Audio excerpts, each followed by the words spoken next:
dalam Islam, keimanan itu harus diimplementasikan dalam pembuktian. Tidak hanya tersimpan. Gitu ya. Iman itu amalan hati.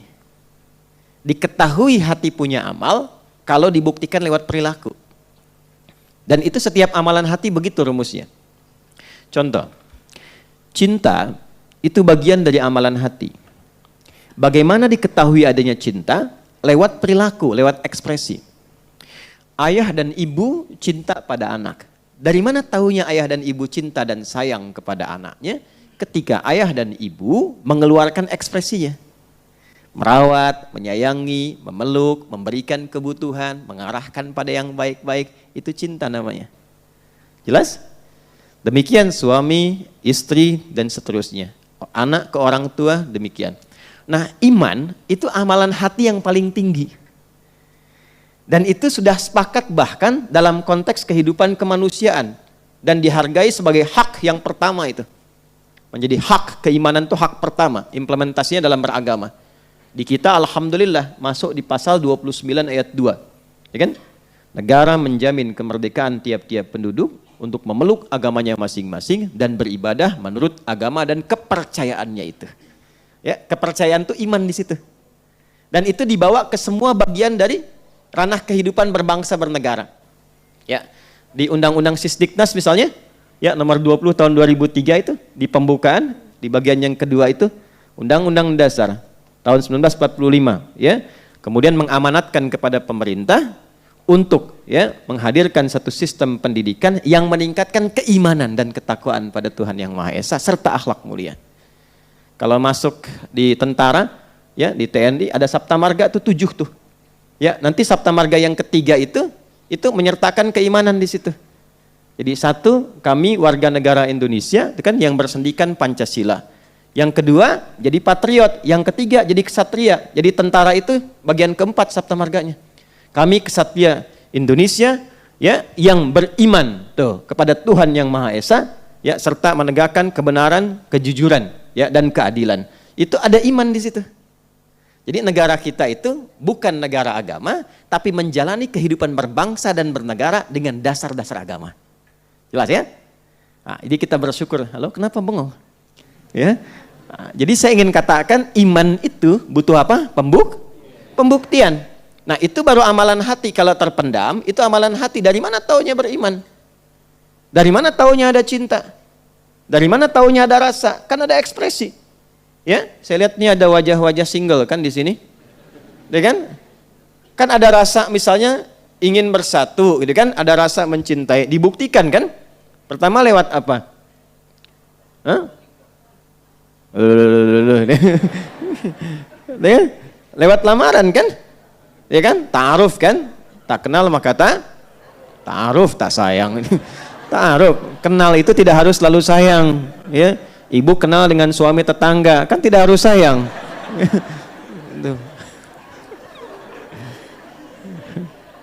Semoga Allah ampuni dosa kita ya. Ta'aruf, lamaran kan diungkapkan saat lamaran khitbah kan? Setelah itu akad kan?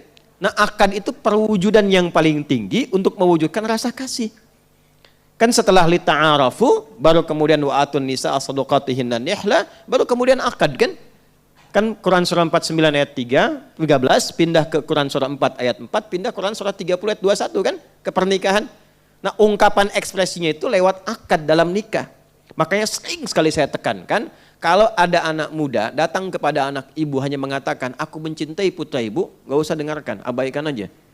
Ya, nasihati dia, nak, buktikan cintamu pada putri ibu, ya, dengan menuliskan nama kalian berdua di pernikahan kalian, di buku nikah kalian berdua. Itu aja. Maharnya Quran. Namamu siapa? Yusuf. Apalin surat Yusuf nanti. Tapi panggilan sehari-hari kulhu kobu.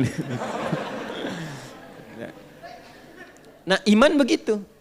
Seseorang dikatakan beriman, yakin, ya, meyakini kebenaran yang ada dalam Al-Quran. Kembali ke surah An-Naba. Kapan dikatakan dia beriman?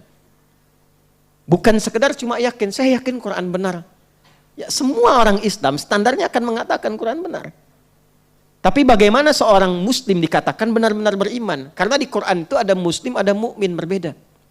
Ada orang datang kepada Nabi. Quran surah ke-49 ayat 14. Ada beberapa kalangan orang Arab Badui datang ke Nabi. Langsung mengatakan, ya, kami beriman ya Rasulullah. Amanna. Turun ayat.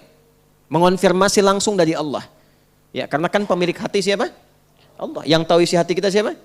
Turun Quran surah 49 ayat 14. Ya. Qalatil a'rabu amanna. Qul lam tu'minu. Lihat poinnya.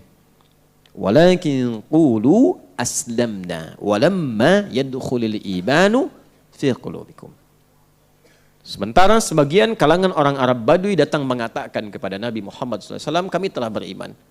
Kata Allah, tunggu dulu. Katakan pada mereka, kalian baru berislam.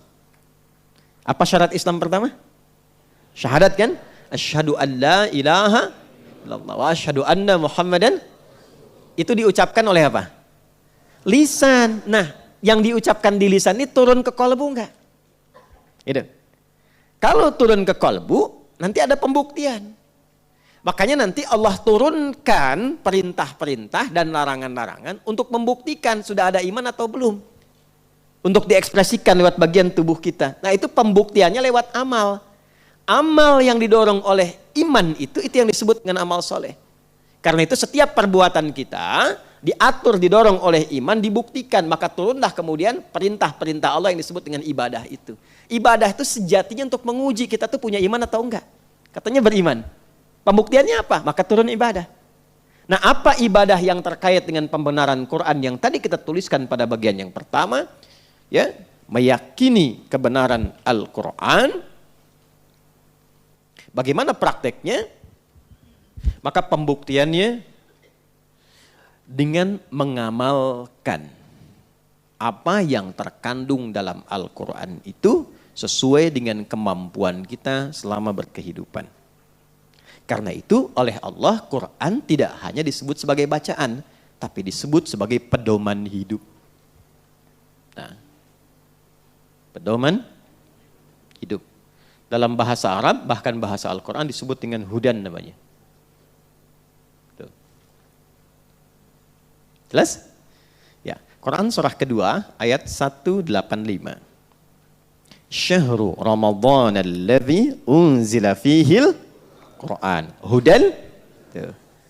Jadi desain Al-Quran itu bukan sekedar bacaan. Dibaca itu untuk memahami isinya. Bagaimana orang tahu isi kalau tidak bisa baca?